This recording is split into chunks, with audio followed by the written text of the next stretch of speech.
The Billionaire's Forbidden Bride, Episode 3. Ayomide's heart was shattered. The letter broke him, but something in his spirit refused to believe it. He knew Morounkeji's handwriting, her words, her soul. This was not her. He swore that very night, "I will find her, even if it costs me everything." Scene shifts to Surulere. Morounkeji sat in her darkened shop, her eyes swollen from tears. She had not seen Ayomide in days. Madame Folashade's threats still rang in her ears. Her business was ruined. Customers turned away mysteriously. Suppliers refused to sell to her. She knew the Akinwale family's power was behind it. But love is stubborn. Love does not bow to fear. One night in Ikoyi, during a lavish party at the Akinwale mansion, Senator Okunlola's daughter, Omotola, arrived in a dazzling dress.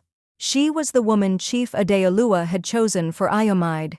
She was beautiful, but her eyes hid ambition sharper than a knife. Ayomide was introduced to her in front of the crowd. Cameras flashed, dignitaries clapped. But Ayomide's face was cold. He raised his glass and said boldly, "I will never marry anyone but Morounkeji Olabisi." Gasps filled the hall. Chief Adeoluwa roared like thunder, "You ungrateful boy! You will destroy this family!" Ayomide's voice shook, but he stood firm. "Father, you built an empire of money.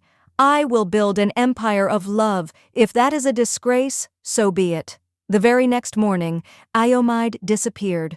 Whispers spread across Lagos. Some said he had been sent abroad against his will. Others said enemies had kidnapped him. Only one person knew the truth, Madame Folashade. She had locked her own son in a private estate in Banana Island, guarded day and night. Her plan was simple, keep him away from Morounkeji until the world forgot. But destiny does not sleep. For weeks, Lagos whispered. Some said Ayomide was abroad. Others swore he had been kidnapped. But in truth, the heir of the Akinwale Empire sat trapped in a golden cage, a prisoner in his own mother's mansion. Far away in Surulere, Morounkeji wept. Every morning she opened her shop though no customers came. Every night she whispered a prayer, "Let him be safe. Let love find a way." But destiny does not sleep. One rainy night, Omotola, the senator's daughter, overheard Madame Folashade's plan. She had ambition, yes, but she also had a heart. For the first time, she saw that Ayomide's defiance was not pride. It was love. Omotola made a choice that shocked even herself. She went to Morounkeji's shop in secret. "Morounkeji," she whispered, her jeweled hands trembling, "your Ayomide is not gone. He is hidden in Banana Island. Madame Folashade will not release him unless you give him up." Morounkeji's tears fell, but her spirit stood tall. "Thank you, sister. But I will not give him up. If I must fight an empire, then let it be so." That same night, Morounkeji went to Banana Island. She stood before the gates of the mansion, drenched in the rain, her wrapper clinging to her skin. The guards laughed. "No one enters," they barked. But love is stubborn. Love does not bow to fear. With courage burning in her chest, she shouted loud enough for the heavens to hear, "Ayomide Akinwale, if you can hear me, know this, I will never leave you. No lie, no money, no prison will break us.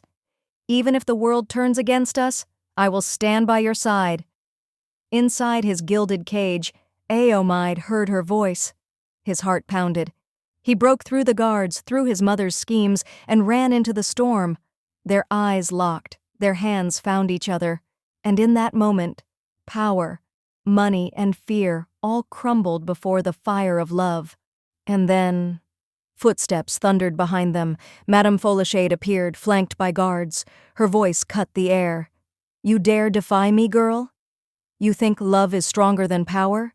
Morounkeji stepped forward, her voice steady as the lagoon tide. "Yes, madam, because power dies with age. But love never dies." Ayomide held her hand. "Mother, if you destroy this love, you will destroy me too." For a moment, silence hung heavy.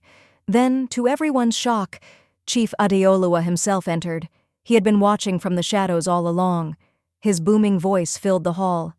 Chief Adeoluwa looked at his son, then at Morounkeji. For the first time in many years, his proud eyes softened. He remembered his youth, when he too had once loved a poor village girl, a love his own parents had forbidden. He had chosen wealth over love, and though he gained the world, he had lost his joy. Slowly, he raised his hand. If this is the woman who makes your heart strong, then so be it. Let Lagos talk, let the world laugh. Ayomide Morounkeji, you have my blessing. Madame Folashade gasped in disbelief, but she could not challenge the chief's word. Cue triumphant Yoruba drums and flutes. Weeks later, Lagos witnessed a wedding like no other. The billionaire's mansion was filled with drummers, dancers, and guests from every corner of Nigeria. Ayomide wore a shining agbada, Morounkeji a stunning aso-oke, her beauty glowing like the morning sun. Chiefs, politicians, and market women sat side by side, united by the power of love. As they exchanged vows, the crowd erupted in joy. And so it was written, the tailor's daughter became the billionaire's forbidden bride. In a world of wealth and tradition, it is easy to forget, but love is the only empire that never falls.